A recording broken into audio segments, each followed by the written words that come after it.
Muy buenos días, amigos televidentes. Sean todos ustedes bienvenidos a nuestro programa del día de hoy, Puntos de Vista. Me siento muy complacida de compartir con todos ustedes una entrevista con Manuel Núñez, historiador, ensayista, profesor universitario y conocedor de la situación haitiana. Vamos a conversar con él sobre temas relacionados con esa realidad. Lo saludo, como siempre, con la hermosura floral del Jardín Ilusiones, su mejor opción para sus eventos familiares y empresariales. Vamos a comerciales, retornamos con todos ustedes.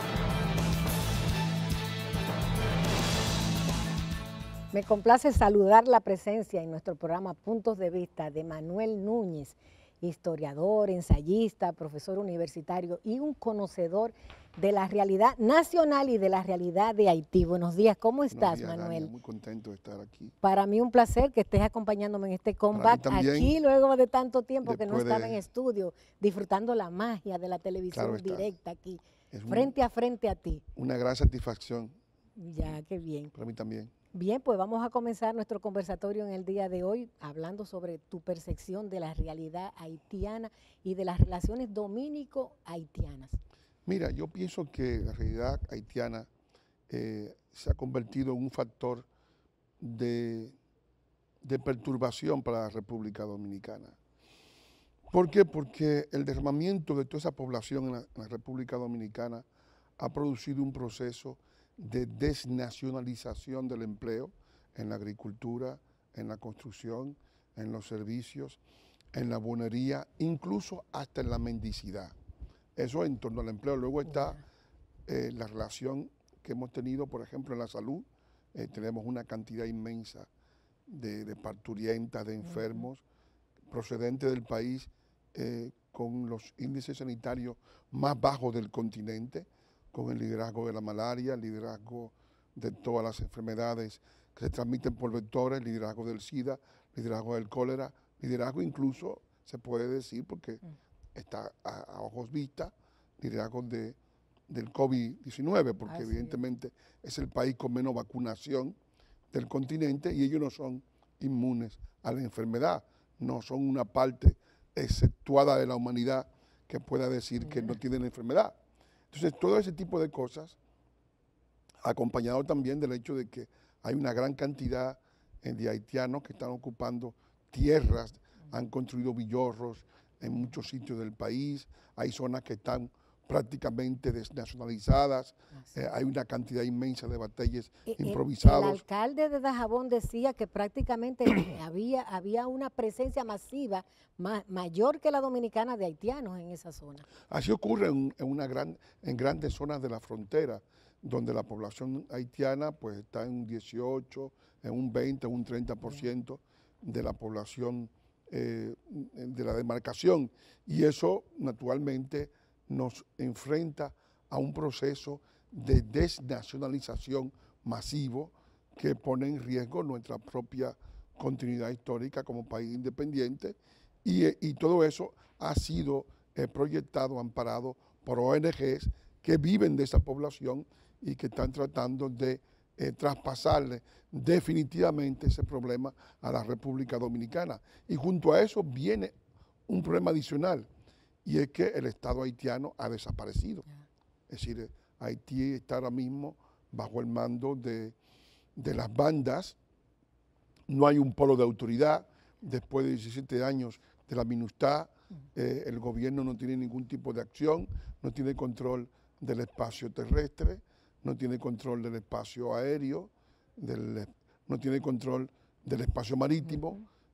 Una gran parte de esos espacios han sido ocupados por la delincuencia internacional y por el narcotráfico, y todo eso naturalmente ha asumido ese país en la inestabilidad, en la inviabilidad, en la pobreza, en todos los elementos que no hacen más que fomentar aún más la expansión hacia el territorio dominicano de esa población y al mismo tiempo comprometer el destino de la República Dominicana. Eso desde luego no le conviene al país, no le conviene a los dominicanos de esta generación ni a las generaciones futuras, porque evidentemente nosotros como dominicanos sabemos que la República Dominicana es un equilibrio de los territorios, es un equilibrio de las poblaciones, es un equilibrio de las lenguas, es un equilibrio de las economías, y si se rompe ese equilibrio, anulamos el resultado histórico de nuestra propia independencia, que precisamente fue de Haití en 1844. Y yo pienso que al gobierno no le conviene que eso ocurra, porque cuando elegimos a un presidente, lo elegimos para que mantenga la continuidad histórica de la República Dominicana, para que le pase a las futuras generaciones, sin comprometer el futuro, el destino dominicano. Es decir, nosotros elegimos un gobierno para que le dé continuidad al proyecto emprendido por Juan Pablo Duarte, por los trinitarios y por todos los hombres que forjaron este país. Manuel, ¿qué tú aconsejarías al presidente que haga en República Dominicana con relación a la política hacia Haití? Yo pienso que el presidente debe cumplir la promesa íntegramente que él hizo ante las cámaras legislativas de hacer un muro de contención a esta migración, porque evidentemente todo el mundo en el continente ha cerrado la espita a la inmigración haitiana. La han cerrado las Antillas francesas, que son elementos de su propia cultura, porque vienen de un mismo gesto cultural, que fue la expansión de Francia en el Caribe. Le han cerrado los Estados Unidos, le han cerrado Jamaica, le han cerrado todas las Antillas inglesas en el Caribe, e incluso Venezuela, Brasil y Chile, que han tenido problemas con esta migración, también se han cerrado a esa migración. Se ha cerrado igualmente México y naturalmente el país más vulnerable, porque tenemos una frontera de 392 kilómetros no vigilada lo suficientemente para contener la expansión haitiana, en la República Dominicana. Y nosotros no podemos encargarnos de esa migración sin al mismo tiempo perecer en ese intento. O sea que nosotros tenemos que hacer que sea la comunidad internacional la que se encargue de ese problema. Y naturalmente una de las formas para proteger a la República Dominicana es que el presidente cumpla con esa promesa de un muro fronterizo, porque un muro fronterizo no es un muro de agresividad de la República Dominicana. Nosotros tenemos derecho a existir como país. O sea, la República Dominicana no es un derecho humano de los haitianos. La República Dominicana es un país con sus propios habitantes, con sus propios derechos, y Haití es otro país, es un país extranjero. O sea, nosotros no tenemos responsabilidad en el destino de ese país. No es nuestra obligación. Haití no es un problema interno de República Dominicana. Y eso hay que explicárselo a la comunidad internacional. El presidente ha dicho que no hay una solución dominicana para el tema haitiano. No la hay, porque si la hubiera sería hundir a la República Dominicana y anular su independencia y anular los resultados históricos de 1844. Y eso no puede ser, no se puede hacer. Entonces, el presidente ha dicho que va a hacer el muro. Yo confío en su palabra. Yo creo que el muro es necesario por muchas razones. Primero, para enviar una señal psicológica a los países de la comunidad internacional de que no habrá una solución dominicana del problema. Segundo, para que los propios haitianos comiencen a responsabilizarse de sus problemas, porque muchos de ellos creen que van a encontrar aquí el país que han perdido allí. Y eso no es posible. Yo creo que nosotros debemos darle una señal clara a esa comunidad internacional y a los haitianos de que ellos deben encontrar una solución de sus problemas en Haití y no en la República Dominicana. Hay un silencio casi absoluto de la comunidad internacional sobre el tema haitiano. Se han quedado callados, no accionan. Desde que la MINUSTAH salió de Haití, no ha habido ninguna intervención de la comunidad internacional. Es que cualquier tipo de asunción de responsabilidades por parte de la comunidad internacional implica desbloqueamiento de fondos. Así Ellos es. han gastado durante más de 17 años, estuvo la MINUSTAH allí, se gastaban 900 millones de dólares por año. Los resultados han sido catastróficos porque después de una misión que tuvo como objetivo desarmar ese país, crearle una fuerza, un polo de autoridad para cuando ellos se fueran pudieran mantener el orden público y el control de las fronteras aéreas, terrestres y marítimas. Todo eso se fue a pique porque al final de cuentas el país ha caído en manos de bandas que no incontrolables. Incontrolables. O sea, Manuel, que no pueden, ¿sí? Claro, te propongo una pausa y continuamos con Bueno, este sí, tema sí. tan interesante en el día de hoy en Puntos de Vista. No se vayan.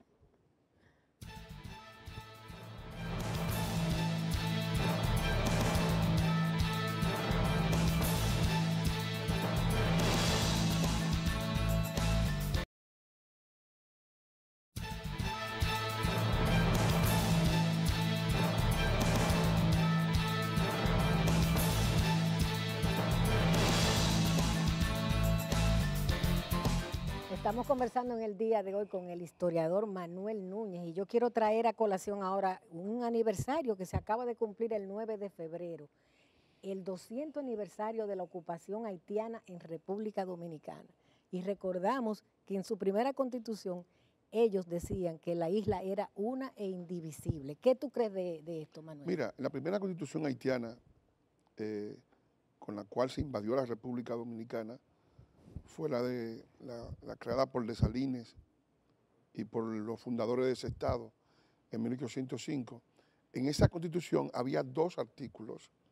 El artículo 18, que luego fue el artículo 40 cuando Boyer, que decía que esta parte de la isla era propiedad de la República de Haití. Y eso pues sirvió de base a la expansión hacia nuestro país. Algunos dicen que hubo un llamado, pero el llamado no fue suficiente. Boyer lo explica en su declaración ante el Congreso haitiano, dice que va a ocupar la parte este de la isla para hacer cumplir la Constitución haitiana. Ese precepto constitucional haitiano se mantuvo hasta 1874, hasta el momento en que Haití finalmente, después que ha pasado la restauración, la guerra de independencia que duró 12 años, no fue una guerra incruenta, fueron 4 campañas militares, desde el 10 de marzo de 1844, con los primeros combates en la Fuente de Rodeo, repelidos por los coroneles Elías Piña y Vicente Noble, en aquellas zonas, la batalla de 19 de marzo en Azua, la batalla del 30 de marzo en Santiago. Todo eso supuso que nuestro país se mantuvo bajo una presión muy fuerte durante 12 años de guerra plena con Haití, y que al final de esa presión se creó un pesimismo tan grande en parte del grupo dominante, porque habían 3 factores, que el factor demográfico, Haití tenía 4 veces más población que los dominicanos, el factor militar, tenía 50.000 soldados bajo armas, nosotros nunca pudimos desplegar más de 10.000 soldados en el teatro de la guerra, y tenía una economía 13 veces mayor. Esos 3 factores hicieron que una parte del liderazgo dominicano creyera que la única forma de contener a un enemigo tan avieso y tan hostil era mediante un acuerdo internacional, es decir, una anexión, una cesión de territorio a cambio de protección o un protectorado. Hubo esas 3 soluciones junto con la solución dualtiana, que era la solución de la independencia pura y simple. Finalmente se impuso la restauración de la República después de una etapa breve de anexión a España en 1865, y triunfó el ideario del fundador de la República, Juan Pablo Duarte, de que la República Dominicana fuera libre de toda injerencia extranjera y de toda potencia extranjera. Sin embargo, ese hecho no nos hace, digamos, ser optimistas, porque la República Dominicana se libertó de su opresor, de sus opresores. Sin embargo, nació encerrada en una misma isla con el país del cual se independizó. Así es. Y la Es una inviabilidad situación única en el mundo. única en el mundo. Única en el mundo. Sí, quiere decir que la República Dominicana es el único país del continente que corre el riesgo en la actualidad de volver a un estadio anterior al de su propia independencia. Wow. Y que para mantener el equilibrio es menester que el patriotismo no tenga vacaciones. Ya. O sea, nosotros no tenemos derecho Y el a patriotismo vacaciones. vuelve a renovarse ahora el 27 de febrero cuando vamos a celebrar nuestra independencia. Claro está. ¿Cuáles son las obligaciones de nosotros como dominicanos? Nuestras obligaciones son la de difundir el pensamiento del fundador de la República. Yo diría que una de las medidas que pueden tener todos los dominicanos en sus casas es colocar un pensamiento de los pensamientos del ideario de Juan Pablo Duarte. Elijo una. Trabajemos por y para la patria. Sí, yo digo otra. Entre dominicanos y haitianos no es posible la fusión. Eso lo escribió Juan Pablo Duarte. Y yo pienso que eso es un precepto. Y eliminemos la tea de la discordia, por ejemplo. Sí, mientras no se escarmienten A los traidores. como se debe, los buenos y verdaderos dominicanos serán siempre víctimas de sus maquinaciones. Wow. Yo pienso que eriza la piel, claro escuchar está, porque, al es un pensamiento padre de la vivo. patria. Es un pensamiento vivo porque los riesgos que él enfrentó todavía están vivos. Las cicatrices de nuestra propia independencia están todavía sin saldar. Yo pienso que es realmente, digamos, un reto el hecho de que esta migración que ha desnacionalizado el territorio, que ha desnacionalizado la cultura, que ha desnacionalizado el empleo, que ha desnacionalizado incluso en una gran porción el registro civil, que hay que sanearlo, nos plantea el hecho de sobrevivir incluso al desafío de la disolución del Estado vecino, que es la mayor amenaza a la continuidad histórica y a la independencia del pueblo dominicano. Vamos a hablar un poco de la decisión de migración sobre los trabajadores temporeros en la frontera, que después que se emitió una resolución iniciándola, se echó para atrás. ¿Cómo lo viste? Yo saludo el hecho de que hayan reflexionado el hecho de tratar de desnacionalizar la frontera, porque si el gobierno comenzaba a dar carnet, un carnet de permanencia en el territorio de la República Dominicana a personas que no califican para estar aquí, y eso es lo que sería traspasarle eso como un derecho. Eso es un uso fronterizo, pero se va a convertir en un derecho permanente y en una especie de desnacionalización de la República Dominicana, porque ¿quién puede impedir que alguien que tiene un permiso para entrar a la frontera dominicana pueda pasar a Higüey? Nadie se lo puede impedir porque tiene un carnet expedido por el Estado dominicano, y los haitianos, una vez se ven munidos de un carnet o de cualquier documentación, la utilizan como una forma de disuadir a los agentes migratorios de que apliquen las leyes de la República Dominicana en territorio dominicano. Yo pienso que eso, en el momento en que estamos conmemorando, no celebrando lo que fue la ocupación de la República Dominicana, los 200 años de la llegada de Guayer, es prácticamente, digamos, una afrenta el hecho de traspasarle esa cantidad de derechos a los haitianos en un momento en que el país tiene que recordar lo que fue aquella ocupación haitiana de la cual nuestros antepasados se libertaron merced a un esfuerzo grandioso, grandilocuente de 12 años de guerra para lograr la independencia, que es el bien más preciado que tienen los dominicanos. ¿Cómo tú ves la política exterior del país en manos de la Cancillería? ¿Cómo la ves? Bueno, yo la veo inexistente. Yo no la veo porque no se ve, nadie se entera. Todo el mundo cree que el que hace el papel de canciller trabaja para una empresa privada y no para el Estado dominicano. Ustedes mismos, los periodistas, no lo pueden interrogar porque él está en una especie de estratosfera, ¿verdad? Que no es la humana. Yo espero que en algún momento esa persona se entere de que la República Dominicana es la que le paga su sueldo y es a la cual tienen que rendirle cuentas constantemente. Bueno, para mí ha sido un gratísimo placer tener aquí a Manuel Núñez hablándonos de temas tan importantes sobre la realidad haitiana y sobre temas históricos. Brillante tu presentación Muchas aquí gracias. en Puntos de Vista en el día de hoy. Vamos a comerciales y retornamos con todos ustedes.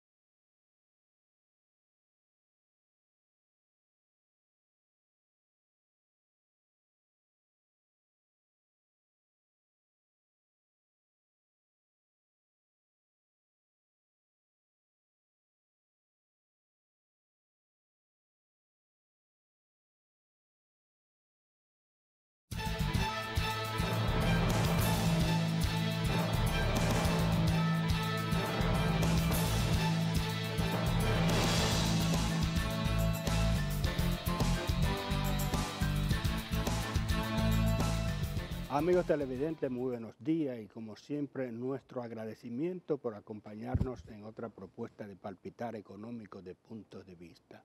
En esta mañana dominical tenemos la grata compañía de Pavel Isa Contreras, quien es economista de una larga tradición y viceministro del Ministerio de Economía, Planificación y Desarrollo. Muy buenos días, Pavel. Muy buenos días, Héctor. Muchas gracias. Finalmente pudimos concretar la invitación. Muchas gracias por tenerme. Bien. Un placer. Pavel, vamos empezando hablando de este panorama económico que no es solo local, pero a nosotros tenemos que hablar por lo que nos afecta. Estamos en un escenario con un petróleo, diría yo, que es como una amenaza insistente en la economía, que incluso de diciembre para acá, del 1 de diciembre para acá, ha aumentado en un 28%. Me gustaría ver cómo afecta eso, incluso la planificación económica en nuestro país. Sí, claro que sí. Sin duda que el panorama de 2022 se muestra mucho más desafiante de lo que imaginábamos, de lo que pensábamos. 2021 fue un año de una recuperación explosiva, un año extraordinario en términos macroeconómicos, en donde el empleo se recuperó plenamente, si bien la composición del empleo todavía necesita mejorarse, porque todavía los empleos que más crecieron fueron los informales. Un crecimiento de la producción extraordinario, un aumento de las recaudaciones tributarias muy significativa y fue la causa fundamental de que el déficit público terminara siendo más reducido de lo que se preveía. Al final del año la inversión pública terminó muy activa. En la primera parte del año la inversión privada fue la gran dinamizadora del crecimiento. Sin embargo, no podemos esperar que en 2022 se repita los extraordinarias circunstancias que explicaron el excelente desempeño macroeconómico en el 2021. Y lo que ha pasado sencillamente es que ahora nos damos cuenta de eso, que el efecto de la pandemia y del cierre para contener el contagio fue mucho más destructivo de las capacidades productivas y de abastecimiento en el mundo de lo que sospechábamos. Y la recuperación fue explosiva, particularmente en la República Dominicana, pero también en el resto del mundo hubo una recuperación muy rápida de la demanda.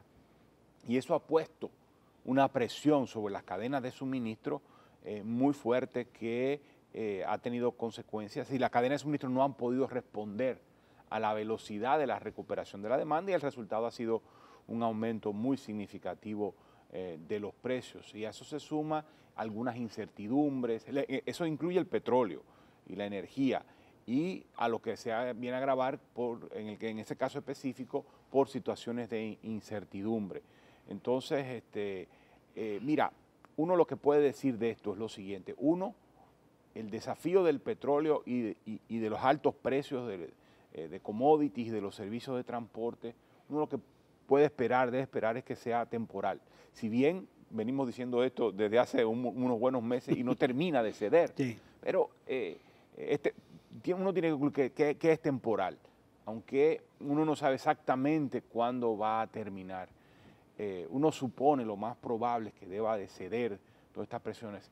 En el caso por lo menos de las cadenas de suministro y algunos commodities, sacando aparte el petróleo, debería ceder ya en la segunda parte del año debería de haber cedido, y por lo tanto las presiones inflacionarias sobre la economía doméstica deberían ser menores por ese lado. El petróleo, mira, el precio del petróleo es siempre una incertidumbre. Es altamente, suele ser muy volátil, difícil sí. de predecir. Uno supone que si el conflicto en Ucrania, digamos, disminuye de tensión, la tensión ahí, uno podría suponer que habrían presiones a la baja. También si la recuperación global de la economía empieza a verse que efectivamente ya no es tan intensa, uno supone que los precios se van a reducir, porque los precios son altos, porque la demanda es muy alta, porque la economía está muy activa, hay problemas en el mercado laboral americano, por ejemplo, las empresas no encuentran trabajadores y trabajadoras, entonces, y probablemente tampoco están encontrando suficiente petróleo y energía para producir todo lo que quisieran producir, de tal manera que los altos precios son resultado de una buena noticia, pero el bolsillo, sin embargo, sigue resintiéndose, sí, especialmente el bolsillo de los más pobres. Yo no creo que eso vaya a poner en peligro el crecimiento económico y el empleo, pero sin duda significan un desafío importante en dos sentidos. Uno, en el sentido fiscal, la forma en que el gobierno ha respondido, especialmente, no solamente, pero especialmente ha sido con subsidio a la energía, combustibles.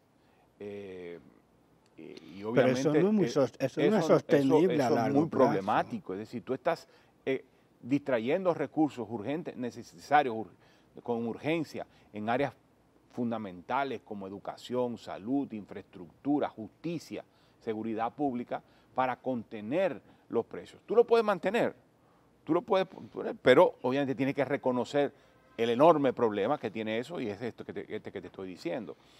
Además, hay otros problemas.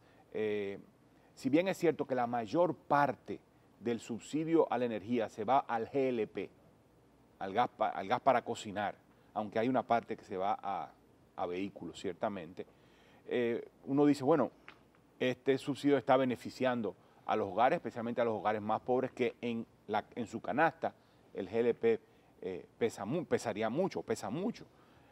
Pero hay otra parte, 45%, probablemente 40%, que se va a combustibles. Y esos combustibles, ese subsidio está beneficiando a quienes más consumen combustible, directa o indirectamente.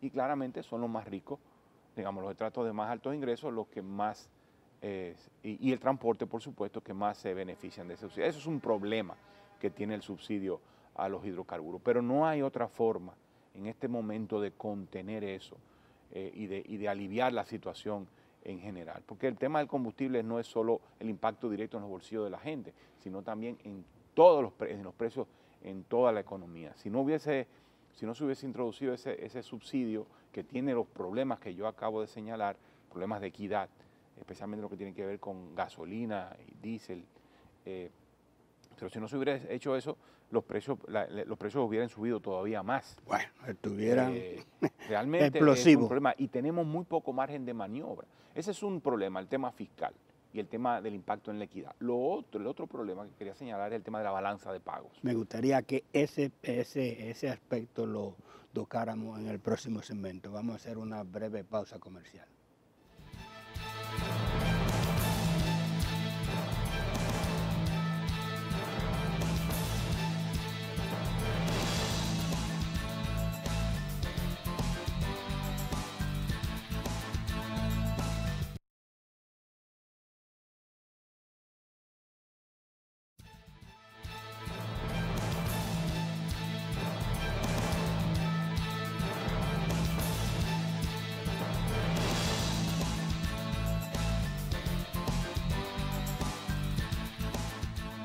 Continuamos la conversación con Pavel Isa Contreras, viceministro de Economía, Planificación y Desarrollo.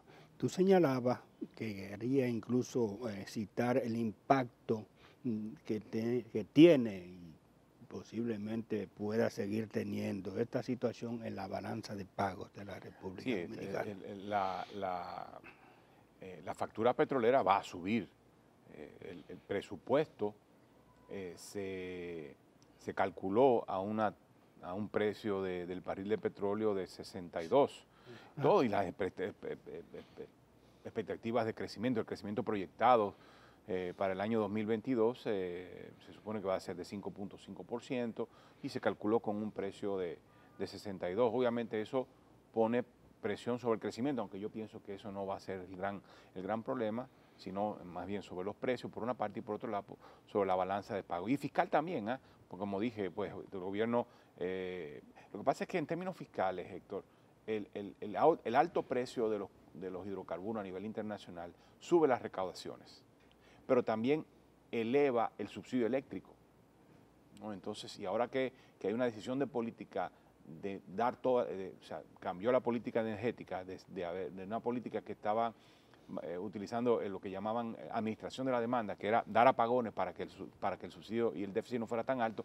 Esa política se eliminó y se decidió proveer toda la energía que tuviera el sistema a los hogares, aunque eso aumentara las pérdidas. Bueno, eso va a implicar todavía un aumento mayor de las pérdidas. Entonces hay un efecto compensatorio, ¿no? Y por lo tanto el efecto fiscal en ese ámbito es menor. El problema fundamental del fiscal es el subsidio, ¿no? Que va a ser difícil, ahora es difícil también desmontarlo. Pero bueno, el otro efecto es en el tipo de cambio, en la balanza de pagos. Si la factura petrolera va a subir mucho, se puede a llegar a cerca de 5.000 millones de dólares. Es decir, en 2020 fueron 2.500 millones, más o menos 2.700 millones de dólares de factura petrolera. Y ahora en 2022 casi 5.000 millones de dólares. O sea, es mucho dinero. Entonces, es una absorción de divisa de la economía. Y la economía tendría menos divisa para crecer. Y además hay presión sobre el tipo de cambio. Por fortuna, el Banco Central tiene unas reservas muy amplias, históricas, que también puede permitir inyectar divisa. La política monetaria del banco, que está encaminada, como en muchas otras partes del mundo, a normalizar los agregados monetarios y a elevar las tasas de interés, también eso va a impactar, puede moderar un poco el crecimiento. Si bien las autoridades habíamos previsto que el crecimiento iba a ser de 5.5, hay quienes dicen que hasta podría 6 ser de también. 6. Bueno, digamos que sea de 5, eso va a moderar y va a haber una presión sobre el tipo de cambio. Vamos a tener que utilizar más divisas, las mismas que producimos, pero ahora en vez de destinar 3.500, 4.000 millones, va a tener que destinar 5.000 millones. Entonces eso es un problema. No es imposible de lidiar con él. La economía dominicana está en capacidad macroeconómicamente de lidiar con esa situación.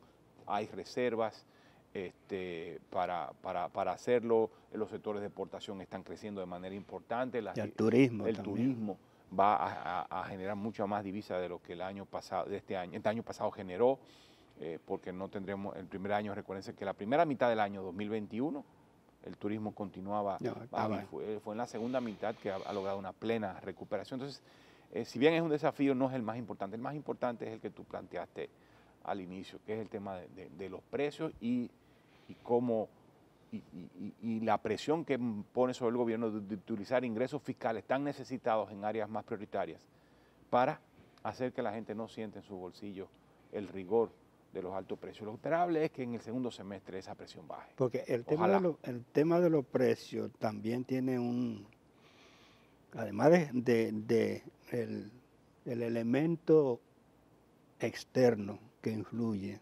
también hay una comparación grande, porque nuestro principal socio comercial, que es Estados Unidos, terminó con un 7.5, creo que fue. De inflación, que dice que desde el 82 no se producía un nivel de inflación interanual tan elevado como normalmente esa. La inflación dominicana es del doble de la de Estados Unidos, o digamos, en Estados Unidos la inflación normalmente es de 2%, digamos que en la República Dominicana hemos vivido un momento que ha sido menos de 2%, pero digamos que la promedio ha sido 3%, y el objetivo de la política monetaria es que sea de 4%.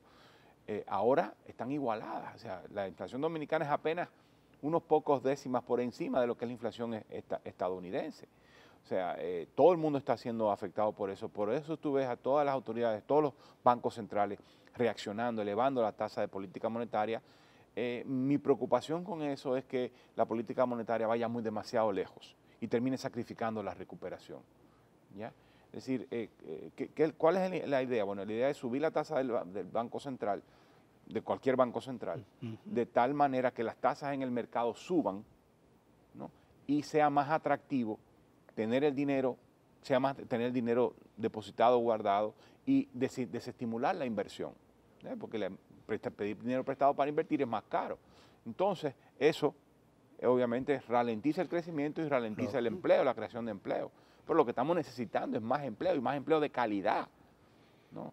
Entonces, yo haría un llamado a que la política monetaria sea cuidadosa, de que yo entiendo que tiene que tender a normalizarse, que entiendo que no podemos seguir con tasa de interés negativa, es decir, una tasa de interés por los ahorros que nos pagan a nosotros, menor a la tasa de inflación, porque la riqueza en los bancos se está diluyendo por la inflación. Yo entiendo que hay que elevar la tasa de interés, pero si lo hacemos muy rápido, demasiado aceleradamente, por el miedo a la inflación, podemos sacrificar el ingreso y el empleo de la gente, ¿ya? De todas maneras, una inflación tampoco de 8 o 7%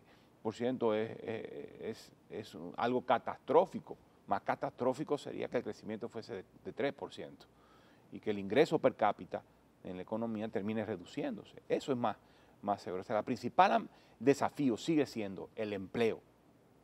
No desmerito que la inflación no sea un objetivo, pero el empleo sigue siendo más importante, por lo menos desde mi punto de vista en este momento, que la inflación. ¿Y cómo podrían llevarse un poco? No es que estén las dos grandes políticas que estén divorciadas, pero ¿cómo pudiera una como darle una manito a la otra? O sea, me hablo de la fiscal y la monetaria. Siendo cautos en los aumentos de la tasa de política monetaria y en la colocación de títulos por parte del Banco Central. O sea, el Banco Central tiene, digamos, dos herramientas de política monetaria. Uno es la tasa de política monetaria, que es la tasa, digámoslo así, en palabras sencillas para el público, a la cual el banco toma prestado y le presta a los bancos comerciales. Cuando a los bancos comerciales les sobra dinero, va y lo deposita en el Banco Central y le pagan una tasa de interés. Y cuando el Banco Central, hay algún banco que le hace falta un poco de dinero, pues el Banco Central le presta. Bueno, esa es la tasa política de referencia.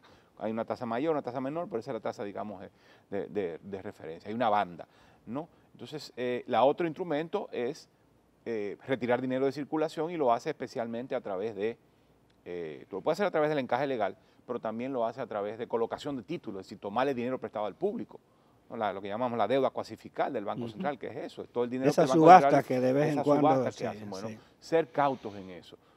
Creo que no podemos ser el Banco Central no puede ser tan laxo como fue en el pasado, tiene que empezar a moverse en el mercado, tiene que empezar a captar recursos, contener el crecimiento de los agregados monetarios, porque en medio de la pandemia lo hizo para poner dinero a disponibilidad de los bancos y del público en general para aliviar la situación en el medio del tranque económico.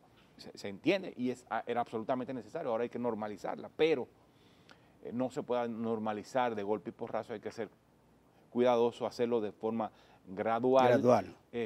Hasta ahora ha mostrado cierta gradualidad. Fue una sorpresa el último aumento en la tasa de política monetaria, pero digamos que el Banco Central es autónomo, solo digamos que yo espero que ellos sean suficientemente sensibles al efecto que puede tener en la recuperación, de tal manera que combatan la inflación sin sacrificar el crecimiento. Y obviamente hay una responsabilidad fiscal también, es decir, el gobierno tiene que seguir gastando y gastando fuerte cuidando el tema de la deuda, obviamente, para mantener el ritmo de crecimiento, y con los recursos que hay, lo que habría es que gastar en aquellas cosas que dinamizan el crecimiento y gastar menos en cosas que dinamizan menos el crecimiento.